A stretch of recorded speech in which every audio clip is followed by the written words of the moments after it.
అంగన్వాడీకి సంబంధించి ఏదైతే అంగన్వాడీ కార్యకర్తలు అలాగే వర్కర్స్ స్ట్రైక్ చేస్తున్నారో దానికి సంబంధించి యూనియన్ నాయకులందరినీ పిలిచి సమావేశం పెట్టడం జరిగింది.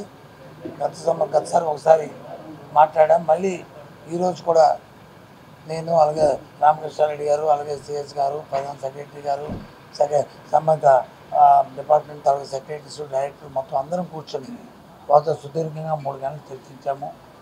వాళ్ళు 11 డిమాండ్లు మాకు ఇవ్వడం జరిగింది. ఒక్క డిమాండ్ తప్ప మిగతా ప్రతి డిమాండ్ కూడా ఆమోదించాము. వాళ్ళు గ్రాట్యుటీ అనేది మన చేతిలో లేదు, అది కేంద్ర ప్రభుత్వం ఇచ్చింది. కోర్టుకు వెళ్ళారు ఇవ్వాలి అంటే ఆ కోర్టుకి వెళ్తే దాన్ని కంటెంప్ట్ చేయండి, దానికి కావాల్సిన మాకు అభ్యంతరం లేదు, ప్రభుత్వం మీద కూడా ఇస్తే మనం ఇవ్వచ్చు. లేకపోతే ఎందుకంటే ఇది స్కీమ్, ఇది కేంద్ర ప్రభుత్వం ఆమోదించిన తప్ప రాష్ట్ర ప్రభుత్వం ఇవ్వడానికి అవకాశం లేదు. అయినప్పుడు కూడా రాష్ట్ర ప్రభుత్వం ఎవరైనా సరే రిటైర్మెంట్ అయితే వాళ్ళకి ₹1,00,000 ఇప్పుడు 50,000 ఇస్తుందాన్ని 1,00,000 చేస్తామని చెప్పాము. అలాగే వర్కర్ కోచ్ 20,000 ఇస్తుందాన్ని 40,000 చేస్తామని చెప్పాము. దానికి సంబంధించిన జీవోను కూడా ఇష్యూ చేయడం జరిగింది. అలాగే 62 సంవత్సరాలు ఎవరైతే వాళ్ళ రిటైర్మెంట్ స్టేజ్ వయసు ఉందో దాన్ని 62 సంవత్సరాలు చేయమని అన్నారు. అది కూడా చేస్తామని దానికి కూడా ఆలోచన జరిగింది.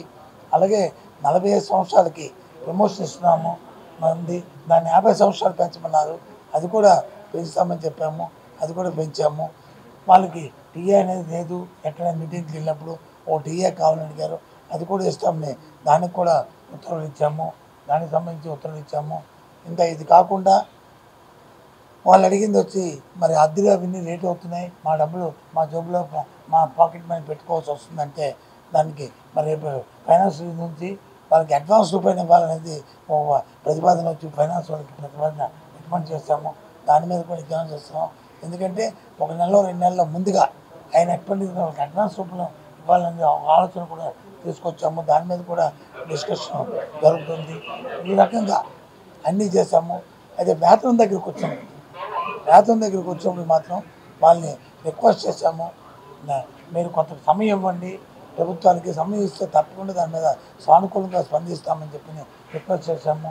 దాంతోపాటు మరి సిఎస్ గారు అయితే ఒక మాట కూడా చెప్పారు, సంక్రాంతి వరకు మీరు దీన్ని వాయిదా వేసుకోండి, సంక్రాంతి తర్వాత మళ్ళీ కూర్చొని చర్చించుకొని దీని మీద ఓ నిర్ణయం తీసుకుందామని కూడా చెప్పడం జరిగింది.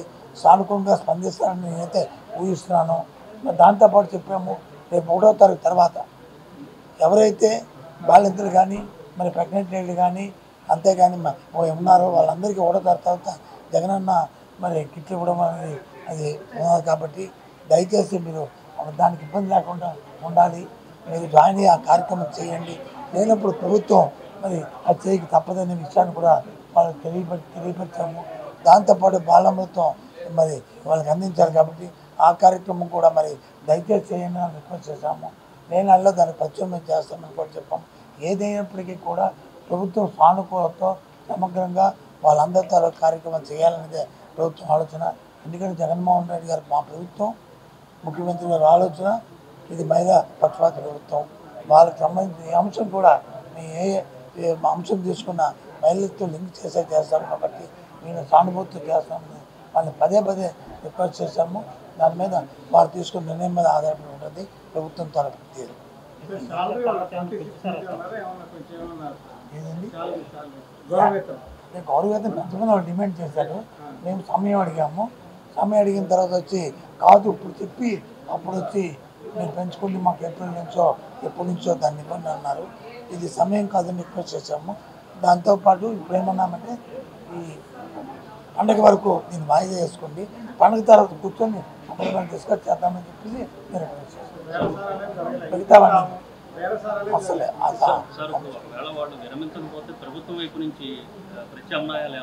ప్రభుత్వం చేసుకోవాలి కదా, తప్పదు కదా.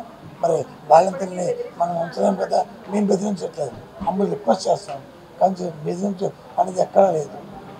ఇప్పటికే ప్రత్యామ్నాయాలు చేసిన చోట కొంతమంది వాలంటీర్లని తీసుకెళ్తున్నారు, వాళ్ళతో అంగన్వాడీ కేంద్రాలను రన్ చేసే ప్రయత్నం చేస్తున్నారు. ప్రభుత్వం బాలింతలు ఉన్నారు, లేదు ప్రెగ్నెంట్ లేడీస్ ఉన్నారు, మరి వాళ్ళకి 1వ తారీఖు మరి వైఎస్ఆర్ కిట్ అన్నారు కదా, వాళ్ళు చేయమని రిక్వెస్ట్ చేస్తున్నాం. లేనప్పుడు మరి ప్రభుత్వం ఊరుకుంటే మరి వాళ్ళ పరిస్థితి ఏంటి? వాళ్ళ మొత్తం పిల్లలకి ఇవ్వాలి కదా. ఇప్పటికే 2-3 రోజులు 4 రోజులు పెట్టడం లేదు, మరి అందకపోతే వాళ్ళ పరిస్థితి ఏంటి? సో కాబట్టి అవన్నీ రిక్వెస్ట్ చేస్తాం. ప్రతిదీ సానుకూలంగా ఉన్నాం.